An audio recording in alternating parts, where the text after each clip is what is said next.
Okay, so last night I downloaded an app that blew my mind, and it's called Sora.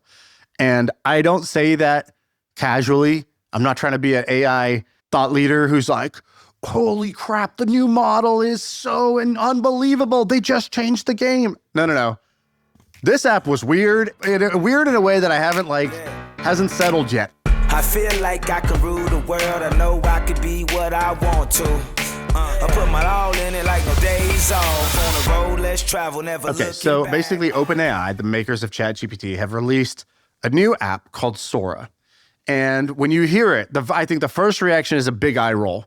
It's a feed like TikTok, but hey, all the videos are made AI. You don't have to worry about is this a fake video? They're all fake videos, okay? And so the initial reaction from the smart guy community was literally oh good, pure AI slop. In fact, there were some great tweets about this that I just want to call out for humor and excellence. Chris Bakker had a great one. He goes, Sam Altman, OpenAI, we're going to cure brain cancer. OpenAI today, we created brain cancer. like the worst thing you could do is just a feed of AI slop, basically. But when you go in, it's not AI slop. I think that's a thing that gets you cool points on the internet. I don't think it's what's going on here, and I think you're going to be on the wrong side of history if you try to resist this. And so you open up the app. The way it works is, like ChatGPT, you can type anything and it's going to create an AI video. But the very first thing it does, the camera's on, and this is not like any onboarding I've ever done in any other app. The camera's on and it says, say these three numbers out loud. And you're like, all right, 12, 74, 88. It's like, cool, stole your voice, got it. Like, what? It's like, yeah, we can use AI to do your voice from those three numbers, got it. And it's like, hey, just look to the right real quick. There's something over there. You look over to the right, it's like, got your face. All right, now we could put those two little actions. You sang three numbers, and you looking at the camera and then looking to the side, it now can recreate your face. I did mine last night in bed. I made one that said, I made a few actually. The first one was put me in a Ralph Lauren ad, which is hilarious. But the really shocking one, I said, make it look like I have a ponytail. And let me, Arie, share that ponytail one. It's scary. I let it grow out over the last year. It feels completely different, but I kind of like it. It's easy enough to keep in shape, just to rinse in some conditioner and let it do its thing. And when I'm working or need it out of my face, I just pull it back like this. Simple, feels good. So this app is unbelievable. I did one where I said, me ding dong ditching somebody, used the Ring camera footage, and then I cartwheel away to hide. All right, here we go. Quick knock, and I'm out. Perfect. How does it know your height and stuff? It just inferred my entire body from my face, which is disappointing in its own way. That looks real. Yeah. And so you could do it for yourself. Now, watch this one I just sent. You could also use other people if they let you. So Sam Altman, the founder of OpenAI, he's available to be used. So if you just tag, you're just me talking to Sam Altman or whatever. But in this case, somebody was they used Sam Altman and they were making fun of the idea of the AI slop. Have you seen this one? Are my piggies enjoying their slop? This is crazy. This is 100%, I think, better than TikTok, actually. I think it's better than TikTok. And this is V1. This is V1. Good. So good. So there's a couple of so I think this is going to be, here's a couple of predictions. I think this is going to be the most downloaded app in the history of the world in a short period of time. So I think it'll be the fastest to get to 100 million downloads. Because I think it'll happen in like right now it's gated by you need an invite code. But as soon as they open that gate, or if they open that gate in short order, this thing would get 100 million plus downloads very, very quickly. I just went to the App Store last night and I just clicked download and it worked. I didn't know you had to have an invite. Yeah, same. Other people couldn't do that. They would hit a wall that said you need an invite code. Because I was like, dude, have you seen this? I was texting people and they were like, I can't get in. I was like, I didn't have a code. I don't know why I got in and others didn't. I'm not sure. So that's my first prediction. Second prediction is I think this opens the floodgates of something that Matt Mazzio talked about on our podcast.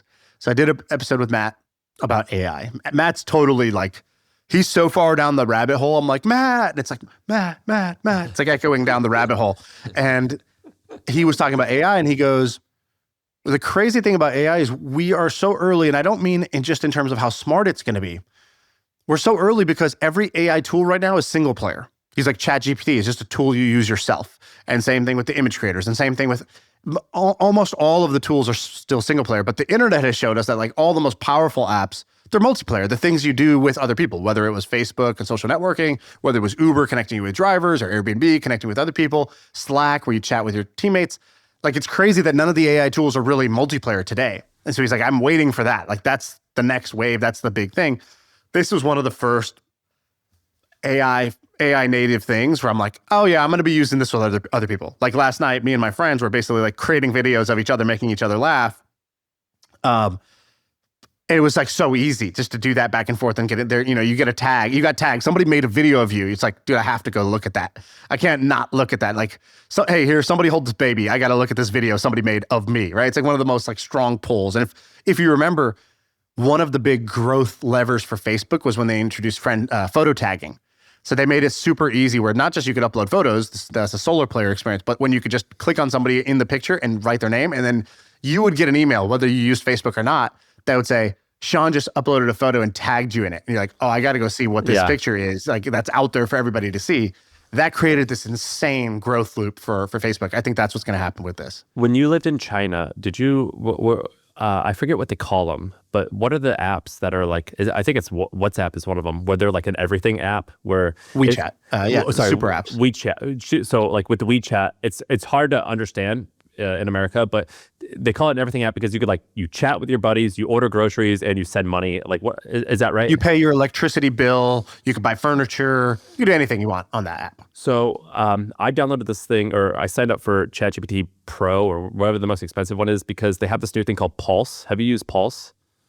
Dude, no, but I love this idea. I haven't used it. Can anybody just turn this on?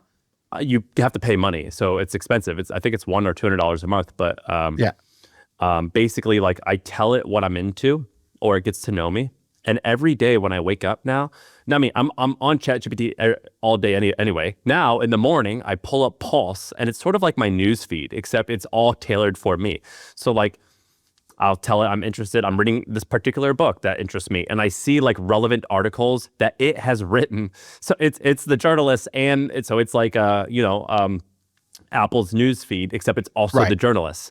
Or like, I'm into like Greek philosophy right now, and like I'm seeing like it's telling me about Greek philosophy tailored towards me. Or like YouTube, like, we're trying to like learn more about YouTube. It's saying like I'm like, I want to learn how to get more popular or be better at storytelling or whatever on YouTube. Like, I want to like perfect that craft a bit more.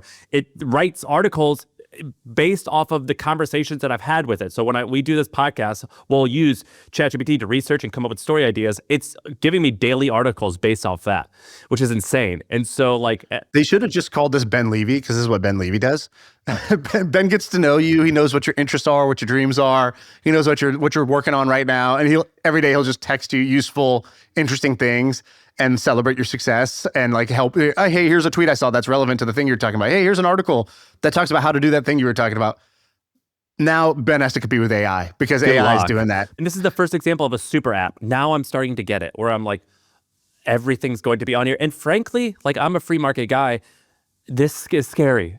This is like every quarter, I'm like, okay, now I am a little bit more fearful. What's going to happen in 5 years? Because how is this company not going to take over the world and be the biggest company on earth? The way that like I'm using it already. But why is that something you're fearful of? There is always a biggest company on earth. Why is it scary that it would be OpenAI? Because I think it's potentially going to be significantly larger than every company ever, and will know more about me. Like, it will be ubiquitous in more ways than it has ever been. Like NVIDIA is the third largest company in the world. I don't particularly interact with that every day, and I don't know if it knows anything that it could like ruin my life. But now OpenAI does. I just think that OpenAI is going to be like the combination of Facebook, Google, every news company ever, and then like 5 other companies combined into one. I want to talk about this for a second. This is pretty fascinating. So I sent this to my sister. I sent her one of these videos and she was like, what? AI, Shaan, what is this? And I'm like, oh, the makers of ChatGPT now have this app. You can make any video about anything using anyone and you just use your face and then they just do it. And she's like, oh my God, being your sister is so tiring. You have so many cool things that I now need to like know of. And like, I was just getting settled in this couch of life here. And now I have to get up and go do things. And like, what is this? And I feel that. I actually feel that in a big way, right? You feel exhausted? Yeah, because like even when you talked about Pulse, it's like, oh, another game-changing thing I need to go learn, do, try. Oh my God, am I irrelevant now? Am I super powerful or irrelevant? I can't tell. So I think there's that angle, which is I think some people feel exhausted by the rate of change. And I don't know what to tell you. It's like saying it's like on Survivor when they're like, I'm so cold. And it's like, well, you still got 30 more days out here and it's going to keep raining. Like, I don't know what you're going to do. You sleep every night in the rain. Now that's what happens. You're going to be drenched. You just summed it up perfectly. Am I now super powerful or am I irrelevant? I don't know which one. Yeah, because, dude, I mean, I'm looking at this thing like, oh, cool. So content creation, everybody can just do it easily. Interesting. Huh? Hi. I was watching this interview with Steve Bartlett, and Steve is his podcast called Diary of the CEO, and I think it's basically like the second biggest podcast in the world right now. It's pretty insane. He was talking, and he was like, he was sort of like you're either the hunter or the hunted. It was like you are either going to get disrupted or you're going to be the one doing the disrupting. And he was talking about for his own business. He's like, yeah, so I have a team that's just working on AI podcasting. So they're making like AI Steve or AI guests, and then we're creating all AI podcasts.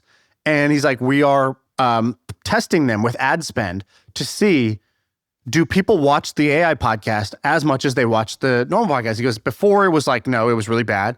He goes, now, as bad as it sounds, like the average watch time is the same on the AI podcast versus the human podcast. He's like, so that's going to be a thing. And I'm like, I don't even know if that's true. I don't know if I believe that. I don't know where that is. I don't know what he's exactly saying. Just that idea of like, oh, so like, again, if I'm a content creator, maybe I'm just irrelevant at this stage. Like, who knows? Maybe I'll be completely obsolete, or maybe I'm 10 times more powerful, right? There's two different perspectives. So I think there's an exhausting reaction to it. I think another reaction is sort of the dystopian of like, yo, this is all too powerful and you guys are getting way too powerful. When it took my face and my voice in 3 seconds, and now like, if I toggle the button on, you can make a video of me doing anything, saying anything. And if you use ChatGPT, you can just upload all of my writing ever and all of the transcripts of this podcast. And you could be like, hey, let me just have Shaan as my coach. And I don't get paid for that. That's just like a thing that people can do. Like, this is all like a little insane, right? And it's all quite powerful. And some people don't trust Sam Altman. So I think there's that dystopian of like, where is the world going? Do I want this sort of all-powerful technology or this company to be all-powerful? I think there's that fear too. And I think there's the third reaction, which is the one I'm trying to lean into, which is just be curious, go have fun, go play. Wow, what an amazing time to be alive that like you're seeing the birth of this thing and you get to ride these waves and like the whole world's going to change, hopefully for the better, and you can kind of impact that. That I think is the only useful reaction of the three. All right, guys, here's the thing about side hustles. Everyone wants one, but most people overthink about it and they never actually launch anything. But because of AI, you can go from idea to your first sale in only 7 days. My old company, The Hustle, they just dropped an AI side hustle crash course. So basically what The Hustle did was they looked at things that me and Shaan and HubSpot CMO Kip Bonder, they look at stuff that we said and they broke it all down into simple bite-sized steps. Which means you're going to get a guide that gives you everything you need to launch a side hustle without any of the guesswork. So you can get it right now. You can scan the QR code or click the link in the description. Now back to the show. Dude, what's going to happen in the next couple of years is Palantir is we're all just going to be in a Palantir cage, like we're just going to be in a Palantir cage and Sam Altman's going to be throwing stuff at us like our slop that we have to eat in a cage. And this is just how it's going to be. I do think the haves and the have-nots, it's just going to separate even further. So can I tell you some of the more positive, uplifting, exciting versions of this? So I think learning and education is getting way better. So there's a few examples of like people who are making AI tutors that are incredible. We've talked about Alpha School. Google just released this thing called like, I forgot what it's called, like personalized learning, where you can basically tell it what you want to know, and then it just like develops this incredibly personalized curriculum for you and feeds you, like takes you down that path, which is really cool. And I think the idea of like, just like you have a therapist, or we talked about a therapist in your pocket, a sponsor in your pocket, you're also going to have Socrates in your pocket. What's it called? Google sucks at naming everything, so they're like Google Learning and Development Trees. It's like I don't know what it's called. It's Dude, like I something hate when bad. all these companies they name their thing like Maps. Like it's just like one. It's like it's like This is Ava. Yeah. Ava, your cute friend who's all knowing. Hey Ava. All you have to do is out in public just say, "Hey Ava." It's like, no, I don't want to say, "Hey Ava" out in public. Hey Ava, how much is that house worth? It's like, that's what I'm going to be saying.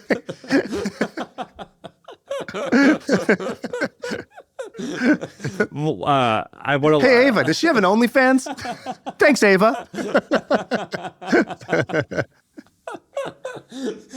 While your glasses are on.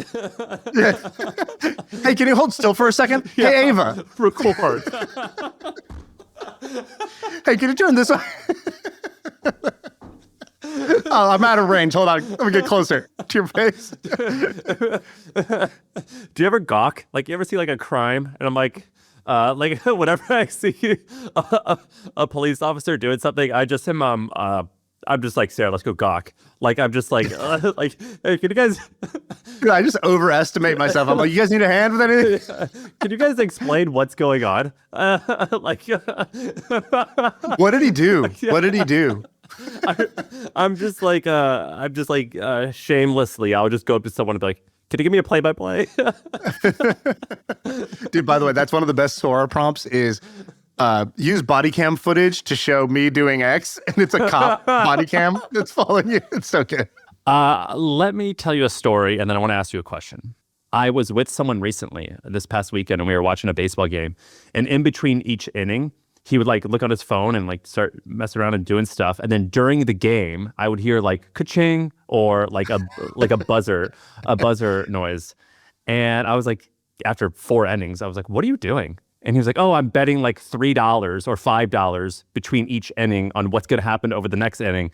And I was like, what? What are you talking about? He's like, well, I have this app where like it uses AI somehow and it like it comes up with like different micro bets that you can bet throughout the game. And I was like, do you do this all the time? Like, what's the situation? He's like, oh, like literally every time I watch sports, I do this. And I said, how much do you watch sports? He's like, oh, every day. I was like, wait, is this a thing? And I went and like talked to like 10 other people in this room. And I was like, tell me, do you do this? Do you do this? Do you do this? And almost every single person in the room, if it was a man, they did it. If it was a woman, they're like, my brother or husband or boyfriend does it. Right. Well, if you watch any sport now, like every ad is basically like the sponsor of every podcast is, FanDuel or DraftKings. And then if you watch the games, like, the leagues used to ban this. They didn't want gambling as a part of it, but now they basically realize like that's our premium sponsor. And so they're like heavily using it. But it's funny because like there's been all these situations now. I don't know if you've seen where players are caught. There was probably like five notable cases of this last year across like NBA and NFL, let's say. And so like one guy, for example, he owed a bunch of people money. He owed like a car dealer money and his jewelry guy money and whatever. And then they went back and they looked at like a pattern of his games and they're like, like that's weird that he didn't shoot the ball there at the end of the game. Or like just last week, even this football player, they were winning. The quarterback wanted to run out the clock. So they're just trying to hold the ball. And so he took the snap and then to make sure that he used all of the clock, he just started running backwards, which you would never do normally if you wouldn't run backwards. But he's like, cool, I just need the 7 seconds to expire. He ran all the way backwards into the end zone and took a safety, so a 2-point swing for the other team, which didn't matter. They were up by 7 anyways. But the line was 6. And so it went from a win to a loss. Now, he wasn't cheating, but like the gambler, these guys get like death threats in their DMs every day now because they're like, dude, you messed up my parlay. Like, you messed up my over-under. Like, you piece of shit, blah, blah, blah. And they get like harassed. So the players don't really like it who are, just trying to play the game because like all of a sudden people take it uber personally if they have a bad game or if they miss that shot or if they scored one extra time or didn't score one extra time when they could have swung the line, By the way, there's another angle to this that's kind of fascinating in the sort of sports betting nerdery. So I don't know if you've seen lately, but there was this great tweet where it showed Robinhood stock going like this and DraftKings stock going the exact opposite way in the same time frame. Sports betting, which is like a pretty regulated thing, like I can't do it out of California, for example, right? I think you can do it in Texas, but I can't do it there. I don't know what state. New 38 Jersey. states in America allow it. Yeah, and it started with like just New Jersey, and then it's Michigan, and then it's been expanding since then. But it's a pretty regulated thing. And but all these other apps now do sports betting, but they call it prediction markets. And prediction markets are legal. So Robinhood now has sports betting in its app, even though it's not a casino. You could just go in Robinhood right now and bet on sports. You could do it on Kalshi. You could do it on Polymarket. You could do it on all these prediction market sites. And their volume is like exploding because they now added basically like sports wagers because there's like a technical loophole.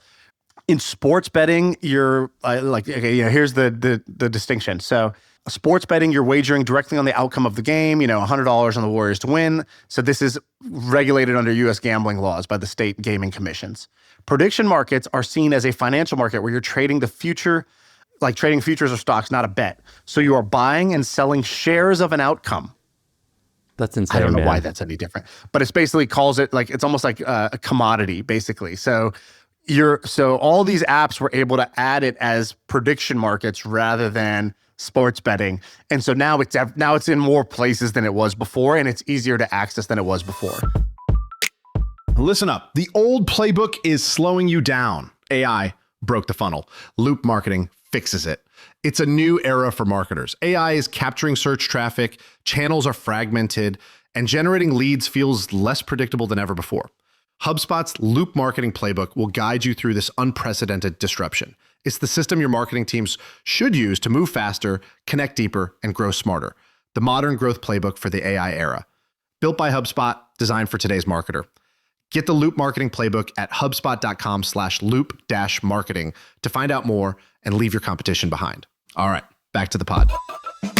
I think once you become like a famous podcaster, like Scott Galloway or you and I, we have to take on the cause. Like we automatically get interested in saving young men, which is like all the rage right now, right? Like young men are getting left behind. But in all seriousness, which is ironic because I spent like most of my 20s gambling on like riverboat casinos and like Indian reservations. But yeah, you guys shouldn't do it, even though I did. Well, I don't like gambling at all, but I think that there's and I don't particularly like outlawing stuff, but I think that there's a difference between like going to a casino and that being your night out. I still don't think it's great, but I think that it's different than what I've experienced in my short amount of time being around guys like betting $3 every game and having a DraftKings account manager calling you and being like, hey, do you want a $500 credit to try this new bet? Right. It's a little bit more isolated. And so it's strange to me to see this. I talked to this guy, go to bircheshealth.com. So BIRCHES. So bircheshealth.com. This company, they just raised $20 million from General Catalyst and Kevin Ryan from AliCorp. I don't know this guy at all, and I've got no involvement or anything. I just thought it was cool. But it's a company that raised $20 million, and their whole thing is helping particularly young men get cured or get help from gambling addiction. And the reason I thought this was interesting is I brought this up about 3 years ago where I was like, I'm shocked that there's not more alternatives to Alcohol Anonymous, because Alcohol Anonymous is a massive, it's not a business, but it's a massive organization. And one of the reasons now that I run a community, an in real life community, is that I realized that Alcohol Anonymous is all based around you and like 20 other alcoholics where you're sharing, and like the connection is what matters. And doing that online, it doesn't really solve the problem the same way that doing it in real life. And so that's one of the reasons why there hasn't been an alternative. However, with the rise of BetterHelp and like all these like telehealth psychiatrists or whatever, which I've done and I've tried, like it does actually help solve the problem. I don't know if it does it as well or not. I don't know the research behind there, but it definitely like helps. It is a fine alternative to in real life therapy. And I saw that these guys had just raised money. I think he said they're only 2 years old. They grew like 5x in the last year. And I was reading in the New York Times about this online betting. It said 60% of guys between 18 and 22 do sports betting. And a large percentage of them are now problematic gamblers. I'm like, oh, this company's got to take over the world. Like, this is like now, like I was seeking earlier, like years ago, for like an Alcohol Anonymous alternative as like an interesting business that could do good in the world. This, Birch's Health, and I'm sure there's competitors, is a very interesting business that I think could take off. Someone on the pod brought this up a long time ago. They were talking about how like physical centers, basically they were like, oh, you could repurpose like, I forgot what it was. There was some retail concept that was just dying, like a Blockbuster type of thing. And they were talking about how their prediction, their idea that they brought on the pod was to repurpose those for gambling addiction. They're like, oh, at that time, there wasn't even the prediction markets. It was just daily fantasy. And they were like, there's going to be a big need for this. Can I tell you about an MFM listener who's doing something really cool with this? All right, so there's a guy who, I think he listens to the pod, he DM'd me, and he's got a very interesting app. So if you go to sunflowersober.com. Okay, that's cool. Check this out. So this guy, Kobe, created this app called Sunflower Sober. And it's an AI-based version of, what do they call it, like a sponsor? Yeah. So I think, I don't know exactly how AA works. I can tell you. I can tell you. I can tell you. Did you go? Yeah. Were you a member? I was a member of AA. Yeah. So what did you tell me your experience? So you went to a physical place and it was like, hi, I'm Sam. And I have a great newsletter you should subscribe to. Also, I have a problem. Like, what did you say? And this was pre-newsletter, but basically, I think before I met you, like I didn't make a lot of money, and I was like, I don't have a lot of money to like go to rehab or anything like this. I need help, and I went and like Googled AA near me, and I lived in Potrero Hill, and I go to a meeting, and there's 30 or 20 of you sitting around in a circle. And they're famous for having everyone smoke cigs, because that's like when you get off alcohol, you like your addiction transfers to like a new thing. Okay. And so there's everyone smoking cigs and everyone drinking black coffee at like 8 p.m. at night. And you basically, you go around the room and you say your name and your issue, which is basically I'm an alcoholic and I have been sober or I haven't been sober for this long. And you tell your story, and you don't have to share if you don't want to share, but and after a certain amount of time, you get a sponsor, which is someone who you're supposed to rely on, and you're supposed to call and you say like, I'm at this party and like, I'm feeling like I'm being tempted right now. I don't feel great, or I screwed up. Like, can you help me? And you're supposed to like go above and beyond for this person. And that's how you pay it forward in the community. Right. And that's free? All of that's free, or you pay? AA is free. AA is free. The sponsor thing's free. It's just a community of people helping each other. Yeah, and there's a weird story about it. So there's a phrase. So have you ever heard the phrase, are you a friend of Bill? That's the secret phrase. So like, are you friends with Bill? Gave it out. It's not really like that secret, but it's like, are you friends with Bill? And that means like, are you in AA? Yeah, because I believe the founder is named Bill W. They say, are you a friend of Bill W? The founder of Alcoholics Anonymous was this guy named Bill W. And he started in 1935, and he's got this crazy story where he was trying to overcome alcohol addiction, and he created this 12-step program for himself. But he's a wild character where like he like took a lot of LSD to help him like overcome his addiction, and it's a whole like cowboy story behind this guy. But the phrase in AA, it's a secret phrase. It's you friends with Bill W? Okay, that's amazing. So check this out. So this guy makes this app, and he's like, he basically uses AI to do this. So he's like, okay, you can go to rehab, you can go to therapy, but like, what if in your pocket was an always-on, helpful, compassionate, non-judgmental person who's there to help, someone to talk to. And it's not just for, I think he started it, I think he had maybe in his family, like somebody who had like alcoholism. And then, but it's not going to be just for alcohol. Like it'll be for gambling. It'll be for any type of addiction. And this app is kind of exploding. So in the last 6 months, it basically went from 0 to 100,000 users. So like, look at this revenue ramp basically to, getting to, 50,000 plus in monthly recurring revenue from subscriptions. And what's interesting is that people pay, some low like dollar a month plan. And this is going to happen in therapy and any other, any field where somebody's charging you, $100 an hour or plus, you're going to suddenly be able to pay $9 a month and have unlimited access to that level of to that expertise. It won't be a human, but the AI might, in some cases might be better because again, non-judgmental, always available, infinitely patient, that sort of thing. And in some ways it might be worse. You might think, it's AI, I'm not accountable to this person in the same way. I'm not sure exactly how this could play out, but I'm very interested.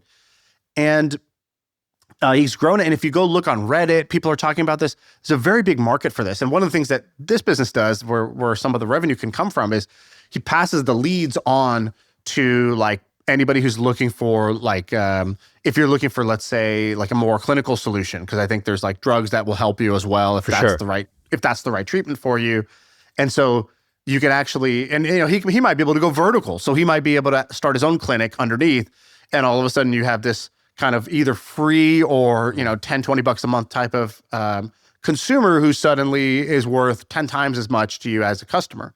And so he's passing, hundreds of leads a month to these teletherapy clinics who are looking to, speak to a human / like be able to have, medicine for their addictions. This is pretty cool. You know what's crazy is alcohol amongst young guys has like plummeted. Like people drinking. Like when you and I were at college, like it was like Wednesday, Thursday, Friday, Saturday. Like that's drinking nights, or something like crazy like that. Young guys do not do this nearly as much, which is good. Have you seen 21 Jump Street? Yeah. You're like daily. When they go back to school and they're trying to be cool, and they're basically like, they're like 29 or whatever, and they're going back trying to pretend. First they go with like one strap on the backpack, right? Like there's like all these like little things that like were cool then but are not cool now, and they like punk a kid, try to like make themselves cool, and they're like, yo, that's not cool, man, that's bullying. Well, they like call him gay, and the guy's like, why would you be so insensitive? yeah, exactly. And so they're like, whoa, like shit's changed. And that's kind of what the drinking culture, from what I read. I don't know if it's actually true. I don't know if you go to college campuses and they're all dry now, but like it does seem like it's much less than it was when we were in college, 18, 20 years ago. It's way less. Is this Sunflower Sober, did they raise funding? Yeah, they raised funding. So I was looking at investing because I think this is going to be a very successful company. That doesn't always make it a great investment because valuation matters a lot. But I think an app like this, I think, the way that Calm and Headspace came in and did something on an app, they did meditation on an app, something that was previously kind of like a little bit of a touchy-feely sort of thing that you did offline, and they made it like a daily habit, daily ritual in your pocket. I think that basically getting off your addictions, whether it's porn, whether it's gambling, whether it's alcohol, whether it's weed, whatever it is. There's plenty of things, screens, just social media. There's a bunch of things that you could be addicted to nowadays, and I think helping people get off that is going to be pretty big deal. Have you been to therapy? I have like an executive coach. I don't know if that would count as therapy. I would say probably no. I mean, cousins. Do you think that ChatGPT could potentially change, or have you used ChatGPT to supplement and or replace an executive coach or a therapist? Definitely on the executive coach side. On the therapy side, I mean, I never went to therapy. I don't even know what I would say. I'd be like, hey, like, yeah, like life's pretty good. I don't even know what I would go into. So I don't even have the skills to like, it's kind of like in Lost when they find the hatch and they're like, how do you get in? And I'm like, I don't know. It's like, that's my emotions. They're the hatch. And I have no idea how to get into it. I don't even know what the problem, I don't even know what I'm supposed to say, what I'm supposed to do. It's a foreign language to me. I have used it as for example, it'd be like, I'm mad at my wife because of this reason. Like, can you help me make sense of this? Like, am I wrong? Is she wrong? Why am I angry? Like, help me like figure out why I'm pissed off. Or like, this person wrote me this email, help me like figure out how not to react in a negative way and get what I want still. Right. I have found that it has helped me tremendously, ChatGPT, like crazy amounts. Yeah, it's really good. Really, really good. And I think that AI is only getting better. And so using AI to do these things that humans were otherwise doing, whether it's therapy or, your sponsor or other things, I think is going to help expand access to more people, who otherwise maybe they didn't seek it out because they felt embarrassed. Maybe it was too expensive. Maybe they live in some random country on Earth where that's not as common. They don't have it available in Potrero Hill where you're living at the time, right? Like there's this sort of like there's like multiple 10x, sort of order of magnitude jumps you can get when you just look at those three variables alone: cost, access, and sort of the taboo nature of it. Hey, quick message here, because you know that feeling when you send a wire and it actually works. No friction. Well, I've used Mercury for years now, and let me tell you, it just works. And that's why I use it for not 1, not 2, but 8 of my companies. From credit cards to invoices, I have everything in one place. There's no janky dashboard. I'm never told, please visit a local bank branch. None of that tomfoolery. And a few months ago, I landed a big client. And the first thing I did, I sent them a clean, branded invoice. Boom, deal closed, cash in the door. That's the kind of banking experience I want. And that's why I use Mercury. So if you're running a startup and you want banking that feels like it's built in this century, well, go to Mercury.com and get started in minutes. Mercury is a financial technology company, not a bank. Banking services are provided through Choice Financial Group, Column NA, and Evolve Bank and Trust, members FDIC. So I saw something that like sort of got passed up on that I thought was amazing. Okay, so there's a podcast called Acquired. We've had them on here. They're amazing. They're awesome. They were talking to Toby. I actually don't know Toby's last name. Toby's the CEO. Lutke. Yeah. What is it? Lutke, I think. Lutke. He's the CEO of Shopify, which is, like the 10th or 18th or 30th largest company in America or in the world. Huge thing. And he made this small comment. So Toby is a guy who we've had his partner on before, and he kind of explained to him a little bit. I know what you're about to say because it was unbelievable what he said. It was unbelievable. It was like, guys, that guy just said something insane over there. Are we just moving on? Like, what's happening? So basically, he's like, this guy Toby, I got to set the stage a little bit. He's a nerd's nerd. Like he's like all about this. And so he tells this story where he very casually mentions, well, about 20 years ago, about 15 years ago, I created this program where it logged every letter I ever typed on my machine. And you know when someone calls a computer machine that they're like the shit? He was That's the tell. Yeah, that's the tell. He goes, I created this program that looks at every single letter I've ever typed on my keyboard. And then every 10 minutes, it automatically takes a picture of my screen and does a screenshot. Yeah. And I have an archive now of roughly 15 years of every single letter and 10-minute screenshots. And like, he just mentioned it like as he was getting to another story where he was like, and what I noticed when I was building this program is X, Y, Z. And I was like, whoa, reverse. Right. And so I'm like, I want that. Give me that. And so for context, I think Shopify is probably 15 years old. And so basically the whole founding of Shopify, he has shown, you could see like exactly how he feels. There's this one book where it was like, I forget the title of the book, but the premise is like, Google knows more about you than anything else because you right. Whenever you type and Google something, that's when you're saying your real feelings. Now, in this case, when we're talking to ChatGPT, that's where we say our real feelings, not what we're saying and telling people. And this guy has all of it right there. And so we could see, I think it's amazing. I want to like see this. And B, I want to do this for myself. I want to like log everything I've ever done so I can look back after years and have an archive of like seeing my personal development and things like that. I think it's so cool. What did you think when you saw this? I mean, like you, I thought that was one of the most just sort of like, what? What'd you just say? You did that? You actually did that? And I was like, wow, what a also forward thinking thing to do. Because now in the world of AI, it's all about data. And this guy might have the best data set that you would want to create like a very, very, the best data set for himself. Yeah. Because if he wants to create AI that thinks like him, well, guess what? He logged every keystroke and took a screenshot of his screen every 10 seconds. So you knew exactly what he was doing. It made me think of, I don't know if you've heard people talk about Meditations by Marcus Aurelius. Of course. And like the remarkable thing about Meditations is like, here's this guy who was the ruler of the Roman Empire, and which was the most powerful empire in the world. So here's the most powerful man on earth. And then he wrote in his diary every night, and he never thought he never planned to publish this. So it's his true inner thoughts. And then we sort of like a little brother jacked his diary and, published it for the whole world to see. But wow, what a one-of-one type of unique event where the most powerful man in the world logged all of his innermost thoughts that he didn't think anyone would read. And now we all get to benefit from it. And that's Meditations. I'm like, well, this is way better because this is like that for a CEO because he didn't even have to write it, which is already one filter, right? Maybe some days you don't write. Maybe you write, but you're not sharing the full context. Maybe you're being a little generous to yourself.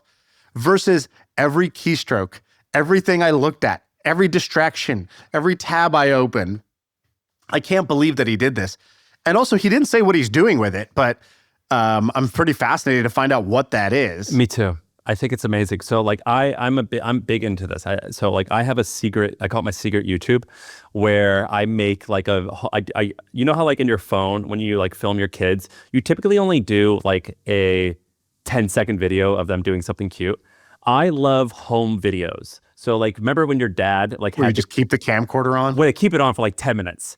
And then like, I don't know if you've ever experienced that magical moment where you're like 18 or, you know, our age now and you're like, oh, And Dad, play one. let me play one. And you'll just sit and watch it for like 15 minutes. Like it does feel magical. And I think I only have one video of me as a kid because my parents didn't have one. And I'm like, oh man, I long for that. I wish I had that. And so what I do is I film like 5-minute videos where I'm just walking around the house having a conversation and we're not performing. We're just like hanging out and I upload it every day to my YouTube. And the reason I did it is there's this app called 1 second a day I forget. Yeah. Is that what it's called? 1 minute a day. Is it 1 minute a day? No, 1 second. You're right. It's 1 second, but it's actually, I think, 3 seconds. We actually changed it to 3 seconds. Where when my little girl was born, the day she was born, all the way up to her first birthday, we did a 3-second video every single day. And whenever I watch this video, it makes me cry. Like it's like so emotional because like I'll see my dog who's not alive anymore, or you'll see like family members or whatever. And it's like very emotional. You'll see like, oh, wow, that was amazing. Remember the time we were there? And so I was inspired by that. And I was like, I'm going to do this every day now, but for like a 10-minute or 5-minute video. And it's not like a YouTube thing. It's not like I'm editing it. I literally just record a home video and I just upload it. And like, we'll scroll it one day when she's older. And so I love doing archive stuff. And I remember there was this thing called RescueTime. Do you remember RescueTime? I remember that thing, but what was it? Was it just was it like Time Hop? It was just bringing back an old photo? No, right? So RescueTime was a thing that Tim Ferriss promoted. And the whole premise of it was it's going to tell you just tracking time. What you spend your time on. And I remember using that and I'm like, I wish it could tell me more. Like, I wish it could like track my behavior on the internet and tell me about myself. But back then, this was 15 or 10 years ago, we didn't have that technology. Now, because of my obsession of like, I do like tracking, I love tracking. I wish that I could like do this for more facets of my life. And when I saw Toby's thing, I'm like, I long for that. I want that so bad. Yeah. Yeah, that's interesting. I go the other side on the over tracking everything. I only track when I'm trying to make a change. So if I'm trying to make a behavior change or like let's say maybe whether it's in myself or in my company. So right now, what do I track? I track my kind of food and weight and my exercise habits. And right now, because I'm writing a book, I track, did I write this morning for the first 2 hours of my day? Did I write? Yes or no? Right. And so I'm just tracking those two things. So that's a new behavior I'm trying to implement and sort of what gets measured gets managed. I find that the tracking generally, tracking everything is somehow like nervous energy to me. I said this once about sleep tracking. I was like, good sleep is obvious. How'd you feel when you woke up? You'll know. You didn't need to check the number. Oh, my resting heart rate, I went into, deep REM 4 last night for 48 minutes. It's like, I don't know what you're talking about. Like it's very obvious if you slept well or not.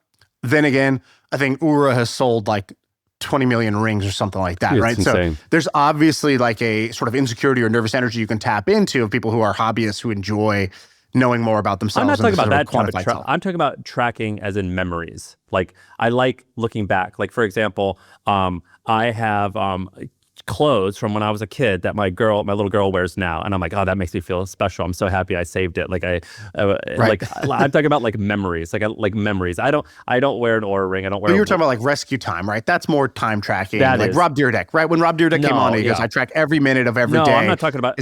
What I'm saying is, I wish I could have used that, but in a different way. And what Toby is doing is a kind of a cool example, where like I'm logging things to like, so I can look back 6 or 12 months or 10 years later, and I'm like, let's see my evolution. Like, did I like it? I just think that it's very curious and interesting. Do you use the Meta glasses? No, are they awesome? Should I get them? They're awesome. They're really great. If you want to do the kind of 1 second a day VHS camcorder thing, it's kind of perfect. It doesn't go the 10, 15 minutes length. That's like too long of recording, but you get 2 minutes at a time, basically, if you just push the button. That's still good enough, though. And it's your point of view, and you don't have to take out your phone. Like, first of all, when you take out your phone, I hate it. You're out of the moment, and then they're like, okay, I guess I'm supposed to dance now. What do I do, right? Like, I'm not sure exactly what to do. Especially once your kid starts playing sports, it's like the handiest thing in the world. Like, it is like the soccer mom's dream is to be able to just push the button, and now you get to watch the game, but you also get to record what's going on very easily. So these things are amazing. I think they're about to make them good bad. And what good bad is they're putting like a screen in it. So it's like And while you're walking around, you can scroll Instagram. Oh, and I'm like, fuck that. oh, God. Yeah. Like, you can check your email. It's like, okay, cool. Like, I can see why that's useful, but I don't think it's like wise to do that. Right. Whereas the version they have now, the version I have, is just camera only. So it's just a capture device. Maybe I will get It doesn't those. do anything else. It's a capture device and it's headphones. If you want, like, if you don't want to wear AirPods, it's an amazing set of headphones that just like sit over your ear, but you hear it, and only you hear it. Other people don't hear it. It's pretty great. That's like the third time you've mentioned this. I'll get it. I'll buy these. These are actually great. It's a great thing for parents because, like, you know, your kid's on the swings and you just you're like, this is a moment right now, or I think this is a moment, and it's like 1 second, like less than 1 second away, and you're capturing it, and then you're still in the moment. That's cool. Yeah, I'll get them. I'm in. They used to be $500. Now they're way cheaper. Yeah. And they're just getting better every time they do it. There's one more, but I don't want to bury it at the end of this episode. I want to actually lead with it next time because I've been dabbling with a different AI tool that I think is incredible. And it's been such an amazing, positive experience. And I feel so empowered. Like, you know, I feel total empowerment in my body. And I want to tell you about that in a next episode. And I want to show you what I made with it. Oh my God. That's a really good cliffhanger. Okay. Yeah. All right. Tune that's in. it. That's the pod. Like and subscribe. Go to Spotify, please. Oh, by the way, the gentleman's agreement. The gentleman's agreement, Yes. which we've talked about before. Now, listen, you think you may have heard this spiel before, but I've decided on the spot to improvise and change the way we're going to do the spiel, because if I just say the same thing again and you feel like you've already heard it, this may not work as well. But listen, we are just simple creatures. And imagine that your friend, Sam, and your friend, Shaan, they needed a little bit of help, but you get to decide. It's like the trolley car problem. You get to decide, are you going to let the train run over our bodies and we stay stuck at 800,000 YouTube subscribers and only 300,000 Spotify subscribers? Are you going to let us be at a measly 1.1 million subscribers? Or are you going to pull the lever and move the train off the tracks and go hit that button on Spotify for us? Just show a little love, show a little support. We've entertained you. We've trained you. We've educated you. We've been there for you when you needed us. Are you going to be there when we need you? Be a good friend. Be our, what's it called? Be our emergency contact right now. I'm putting your name down as my emergency contact. Go to Spotify, follow the show, please, because we're growing like crazy on Spotify.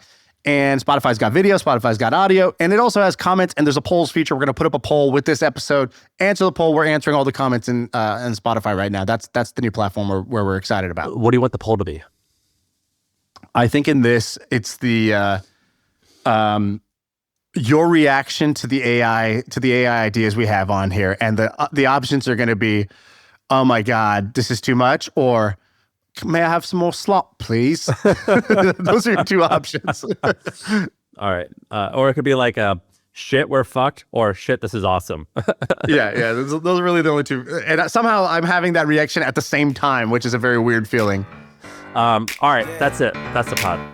I feel like I can rule the world. I know I could be what I want to. I put my all in it like no days off. On the road, let's travel, never looking back. All right, let's take a quick break because, as you know, we are on the HubSpot Podcast Network, but we're not the only ones. There's other podcasts on this network too, and maybe you like them. Maybe you should check them out. One of them that I want to draw your attention to is called Nudge by Phil Agnew. And whether you're a marketer or a salesperson and you're looking for the small changes you could make, the new habits you could do, the small decisions you could make that will make a big difference, that's what that podcast is all about. Check it out. It's called Nudge, and you can get it wherever you get your podcasts.